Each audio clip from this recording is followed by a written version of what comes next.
Hi friends, welcome back to my channel. ಇವತ್ತಿನ recipe ಮೆಂತ್ಯ ಸೊಪ್ಪು, ಪಾಲಕ್ ಸೊಪ್ಪು ಇವೆರಡನ್ನು ಬಳಸಿ ದಾಲ್ ಮಾಡೋದು ಹೇಗೆ ಅಂತ ನೋಡೋಣ ಬನ್ನಿ. ಇದಕ್ಕೆ ಬೇಕಾಗಿರೋ ಸಾಮಗ್ರಿಗಳು: ಟೊಮೊಟೊ, ಒಂದು ಈರುಳ್ಳಿ, ಸ್ವಲ್ಪ ಕೊತ್ತಂಬರಿ ಸೊಪ್ಪು, ಕರಿಬೇವು ಸೊಪ್ಪು, ಹಸಿಮೆಣಸಿನ್ಕಾಯಿ, ಸ್ವಲ್ಪ ಬೆಳ್ಳುಳ್ಳಿ. ಇವೆಲ್ಲವನ್ನು ರೆಡಿ ಮಾಡಿ ಇಟ್ಕೊಳ್ಳಿ. ಹಾಗೆ ಮೆಂತ್ಯ ಸೊಪ್ಪು, ಪಾಲಕ್ ಸೊಪ್ಪು ಇವೆರಡು ರೆಡಿ ಮಾಡಿ ಇಟ್ಕೊಳ್ಳಿ. ನೆನೆಸಿರುವಂತಹ ತೊಗರಿಬೇಳೆ ಮತ್ತು ಮೈಸೂರು ಬೇಳೆ ಇವೆರಡನ್ನು ನೆನೆಸಿ ಇಟ್ಕೊಂಡಿದ್ದೆ ಒಂದು 10 ನಿಮಿಷ.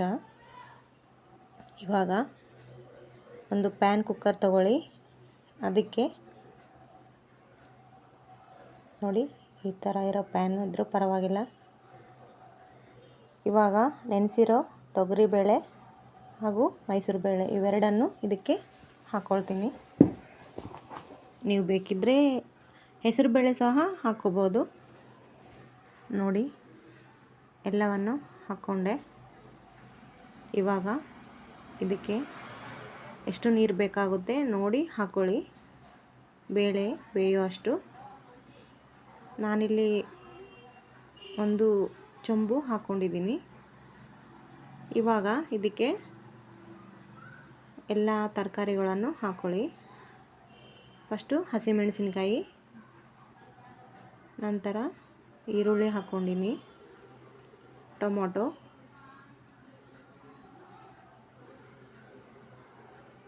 ಕೊತ್ತಂಬರಿ ಸೊಪ್ಪು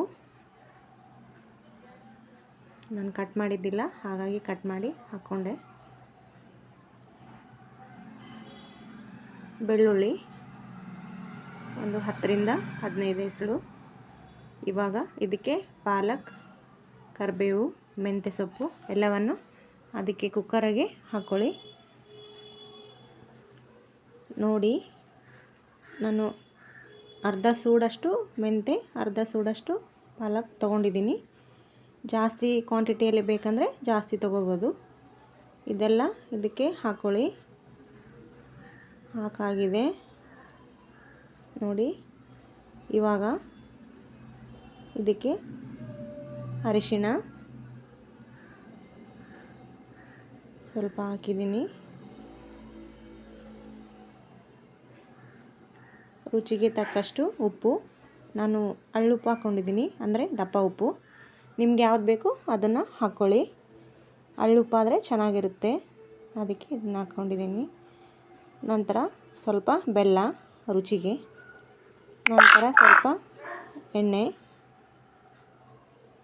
ಹಾಕಿದರೆ ಚೆನ್ನಾಗಿರುತ್ತೆ, ಚೆನ್ನಾಗಿ ಬೇಯುತ್ತೆ ಬೇಳೆ, ಹಾಗಾಗಿ ಎಣ್ಣೆ ಹಾಕ್ಕೊಂಡಿದ್ದೀನಿ.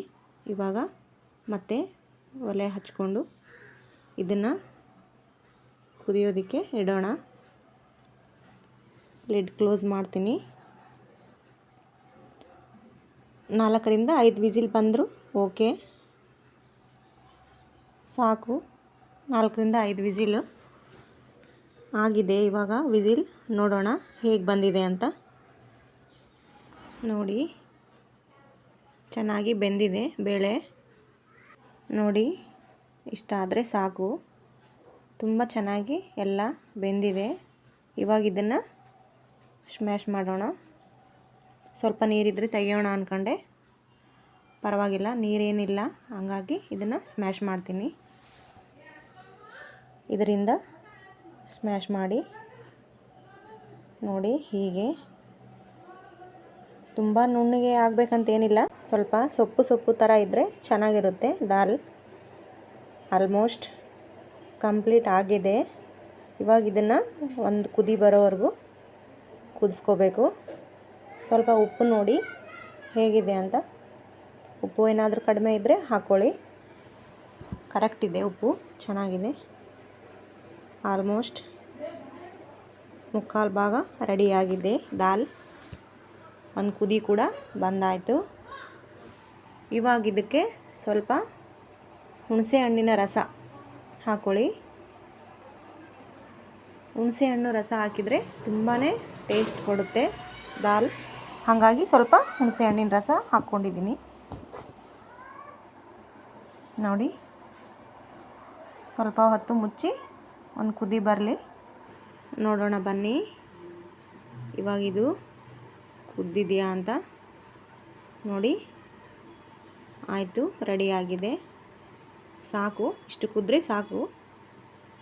ಇವಾಗ ಇದಕ್ಕೆ ಬೆಳ್ಳುಳ್ಳಿ ಹಾಕಿ ಒಗ್ಗರಣೆ ಕೊಟ್ಕೊಳ್ಳೋಣ. ಒಂದು ಚಿಕ್ಕದಾದ ಕಡಾಯಿ ಇಟ್ಕೊಳ್ಳಿ, ಅದು ಸ್ವಲ್ಪ ಬಿಸಿ ಆಗಲಿ. ನಾನು ಹಾಗೆ ರೈಸ್ ಮಾಡೋಕ್ಕಿಟ್ಟಿದ್ದೆ ಸೈಡಲ್ಲಿ, ಅದನ್ನು ಮಾಡ್ತಾಯಿದ್ದೀನಿ. ಸ್ವಲ್ಪ ಎಣ್ಣೆ ಹಾಕ್ಕೊಳ್ಳಿ, ಎಣ್ಣೆ ಕಾಯಬೇಕು. ಕಾದಿದೆ, ಎಣ್ಣೆ ಕಾದ ನಂತರ ಸಾಸಿವೆ, ಜೀರಿಗೆ ಎರಡನ್ನೂ ಹಾಕಿ, ಸ್ವಲ್ಪ ಜಾಸ್ತಿ ಹಾಕಿದ್ದೀನಿ ನಾನು, ನಿಮಗೆ ಹೇಗೆ ಬೇಕೋ ಹಾಗೆ ಹಾಕ್ಕೊಳ್ಳಿ. ನೋಡಿ, ಇವಾಗ ಸಿಡಿತಿದೆ. ಇದಕ್ಕೆ ಬೆಳ್ಳುಳ್ಳಿ, ಕರಿಬೇವು ಸೊಪ್ಪು ಹಾಕಿದ್ದೀನಿ. ಇದು ಚೆನ್ನಾಗಿ ಹೊಂಬಣ್ಣ ಬರಲಿ. ಬೆಳ್ಳುಳ್ಳಿ ಜಾಸ್ತಿ ಹಾಕಿದರೆ ಒಗ್ಗರಣೆಗೆ ತುಂಬಾ ಟೇಸ್ಟ್ ಕೊಡುತ್ತೆ ದಾಲ್, ಹಾಗಾಗಿ ಜಾಸ್ತಿ ಹಾಕಿದ್ದೀನಿ. ನೋಡಿ, ಆಲ್ಮೋಸ್ಟ್ ಆಗಿದೆ. ಇವಾಗ ಇದನ್ನು ದಾಲ್ಗೆ ಹಾಕ್ಕೊಳ್ಳೋಣ. ನೋಡಿ, ಹಾಕಿದ್ದೀನಿ. ಹೇಗೆ ಕಲರ್ಫುಲ್ಲಾಗಿ ಕಾಣ್ತಾ ಇದೆ, ತುಂಬಾ ಚೆನ್ನಾಗಿ ಬಂದಿದೆ. ನೀವು ಒಂದು ಸಲ ಇದೇ ಥರ ಟ್ರೈ ಮಾಡಿ. ಇಷ್ಟ ಆದರೆ ಲೈಕ್ ಮಾಡಿ, ಶೇರ್ ಮಾಡಿ. Thank you.